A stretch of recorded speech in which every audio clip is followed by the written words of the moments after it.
आखिर क्यों ये स्पेशल एपिसोड होने वाला है। नए स्कूल में जाने के बाद ऐसा कौन सा मोड़ ले लिया मेरी कहानी ने, जानिए आज के एपिसोड में। तो नमस्कार दोस्तों, स्वागत आहे आपलं आजच्या कहाणीमध्ये. तर मित्रांनो, तुम्ही पाहिलं असेल की मी हा स्पेशल एपिसोड म्हणलेला आहे. स्पेशल म्हणजेच आज माझ्या ह्या एपिसोडमध्ये तुम्ही नेमकी स्पेशल काय आहे, हे तुम्हाला मी सांगतो. तर मित्रांनो, काल मी तुम्हाला सांगितलं होतं की मी दुसऱ्या शाळेत ॲडमिशन घेतलं. पण नेमकी आता त्या शाळेत माझ्यासोबत काय घडलेलं आहे ते तुम्ही पहा. ते तुम्हाला मी आजच्या कहाणी सांगतो.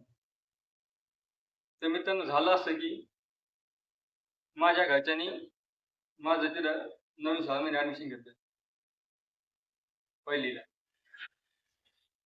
माझ्या ह्या शाळेचं नाव नृसिंह विद्या मंदिर होतं. ती वाळूजमध्ये. तर मित्रांनो, माझं तिथे ॲडमिशन घेतलं. मग शाळेत माझा पहिला दिवस. तर त्या पहिल्या दिवसमध्ये असं काय घडलं ते जाणून तुम्ही सुद्धा आश्चर्यचकित होता. मित्रांनो, माझा पहिला दिवस. मी सकाळी उठून वडिलांनी मला शाळेत नेऊन सोडले. मग तिथे गेलो मी. तिथे सकाळची आपली प्रार्थना सुरू झाली. प्रार्थना वगैरे झाली. मग तर मित्रांनो, पण तिथं झालं असं की त्या शाळेमध्ये पहिले ना इंग्लिश म्हणजे त्याला सेमी माध्यम म्हणतो आपण, ती तुकडी तिथे पहिली नव्हती. तर त्या ना ती नवीन तुकडी पाडायचं ठरवलं. तर मग जेव्हा आमची प्रार्थना वगैरे झाली, त्याने आम्हाला अशा ग्राउंडमध्ये बसवलं लाईन मध्ये. तर मग आता नेमकं तिथं माझ्यासोबत काय झालं ते तुम्हाला सांगतो. तर मित्रांनो, झालं असं की तिथं माझ्या लाईफ मध्ये एक नवीन व्यक्ती आला. ती व्यक्ती कोण आहे ते आजपर्यंत मी कोणाला सांगितलं नाही. पण ते आज मी तुम्हाला या माझ्या कहाणीच्या माध्यमातून तुम्हाला मी असं सांगतो. तर मित्रांनो, ती व्यक्ती माझ्या लाईफ मध्ये खूप स्पेशल आहे. हीच ती व्यक्ती जी मी तुम्हाला सुरुवातीलाच स्पेशल एपिसोड तो खास याच व्यक्तीमध्ये आहे. ते मी तुम्हाला सांगतो की ती व्यक्ती नेमकी कोण आहे. तर सर लोक तिथं होते, म्हणजे सर लोक तिथं ग्राउंड आम्हाला बसवलं होतं. तर मग ते आम्हाला म्हणाले, म्हणजे सर्व मुलांना, की आपण एक नवीन वर्ग सुरू करतोय, तो सेमी माध्यमातून. तर मग कोण कोण मुलं त्या वर्गामध्ये जाऊन इच्छुक आहे, म्हणजे सेमी या विषयातून शिक्षण घेण्यात उत्सुक आहे. तर मित्रांनो, त्याच वेळी झालं असं माझ्या लाईफ मध्ये त्या व्यक्तीची एंट्री झाली. ती व्यक्ती आज मी तुम्हाला त्या व्यक्तीच्या बाबत सांगतोय. म्हणून आज मला बोलण्यास सुद्धा खूप हे होत आहे. आता तुम्हाला सांगतोच मी आता. तर ती एक मुलगी आहे. ती माझ्या लाईफमध्ये आली आणि तिची एक झलक पाहताच मी तिचा दिवाना होऊन गेलो. तर मित्रांनो, म्हणजे मी त्याच्याकडं असं आकर्षित झालो की कुणाला सुद्धा म्हणशान, अरे एवढ्याशा छोट्याशा वयामध्ये असं कसं घडू शकतं?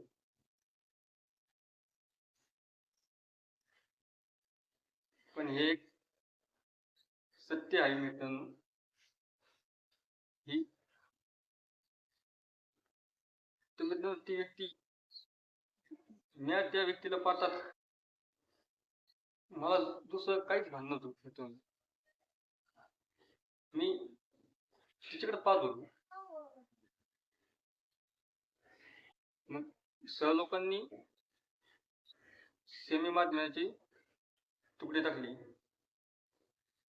मग ज्या ज्या मुलांना सेमीमध्ये जायचं त्यांनी ते वय हात काय म्हणे, तर मग बऱ्याचशा मुलांनी हात वरती केला. मग त्या मुलीनं पण हात वरती केला. मग त्याच मुलीचं पाहून मी पण हात वरती केला. मग त्याने जेवढे मुलं हात वरती केले ते मोजून घेतले, त्याचे नाव वगैरे लिहून घेतले. मग आम्हाला त्यानं स्विमिंगमध्ये टाकले. पण मित्रांनो, मला त्या मुलीचे इतकं आकर्षक झालो मी तिच्याकडे, तर तुम्ही शोधू शकत नाही की कशा वयात कोणी एवढं कसं एखाद्या व्यक्तीकडे आकर्षित होऊ शकतं. त्या व्यक्तीचं नाव पण मी तुम्हाला सांगणार आहे, तर ती व्यक्ती नेमकी कोण आहे. तर मित्रांनो, त्या व्यक्तीचं नाव म्हणजे त्या मुलीचं नाव वैष्णवी आहे. ती ती आणि मी एकाच वागून शिकत होतो. तर हीच व्यक्ती आहे मित्रांनो, ती माझ्यासाठी खूप स्पेशल आहे.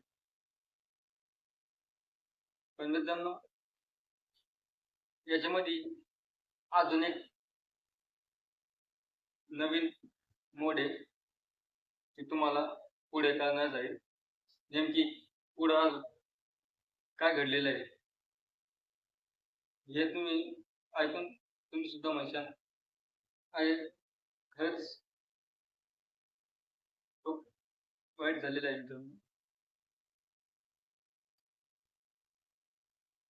मला मला ती व्यक्ती आवडत होती. पण झालं असं की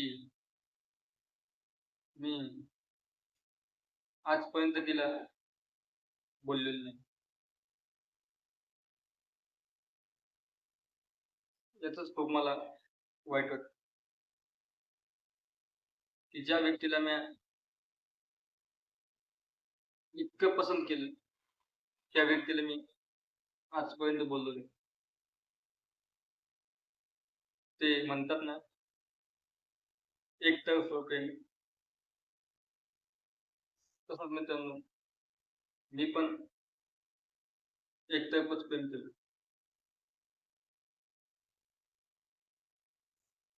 पण मित्रांनो, असं नाही, मी तिला पहिलीपासून म्हणजे मी तिला पहिलीपासून तिला बघत होतो. तर यात मी तुम्हाला एक गंमत सांगतो. तर एक दिवस झालं असं,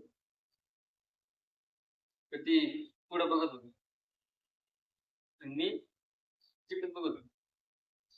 ती माझ्याकडे पाठवत नव्हती. मग मी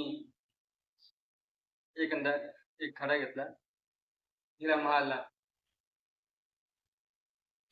पण मग तिनं माझं नाव सरला सांगितलं आणि सरनं मला छड्या दिल्या. पण मग मी पण काय थांबलो नाही माहिती का. मी असं 4-5 वेळेस केलं माहिती का. तेव्हापासून ती पण माझ्याकडे बघायला लागली. पण मग नुसतं मी बघायचो, ती बघायची. असंच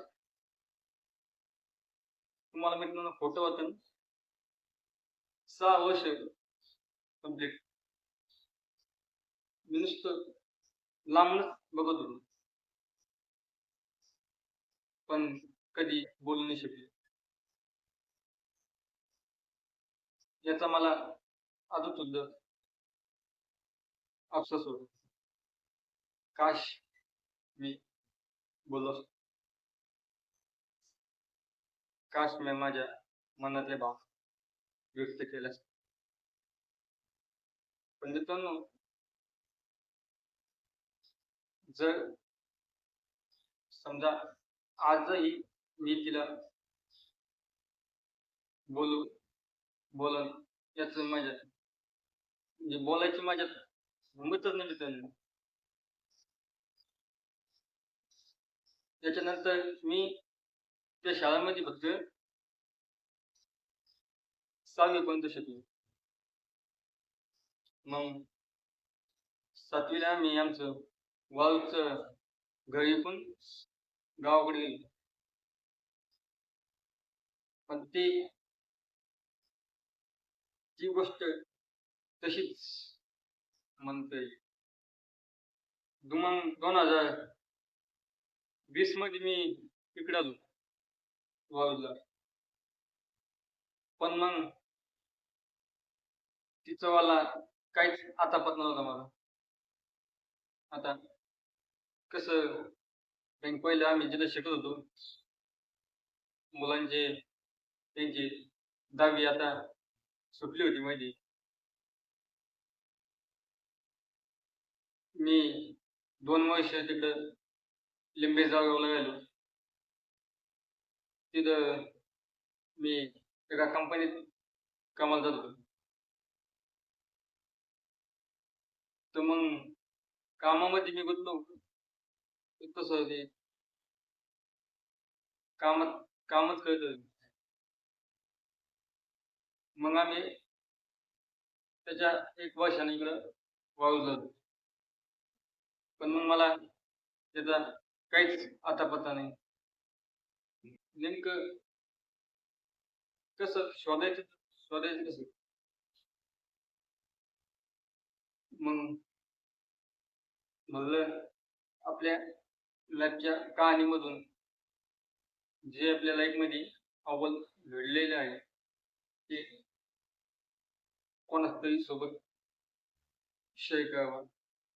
म्हणून म्हणलं आपण आपल्या लाईफची कहाणी ही आपण तुमच्यासमोर मांडावी. आणखी पण अशा भरपूर गोष्टी आहेत जे माझ्या लाईफमध्ये घडलेल्या आहेत. तर मित्रांनो, ते आपण आपल्या पुढच्या एपिसोडमध्ये बघणार आहोत. तोपर्यंत धन्यवाद मित्रांनो. जर तुम्ही अजूनपर्यंत माझ्या चॅनलला सबस्क्राईब केलं नसेल तर मित्रांनो प्लीज सबस्क्राईब बटन क्लिक करा. आणि तुम्हाला आजचा व्हिडिओ कसा वाटला हा कमेंटमध्ये नक्की कळवा. ताकि मी लवकर पुढचा एपिसोड तुमच्यासमोर घेऊन येऊ शकेल.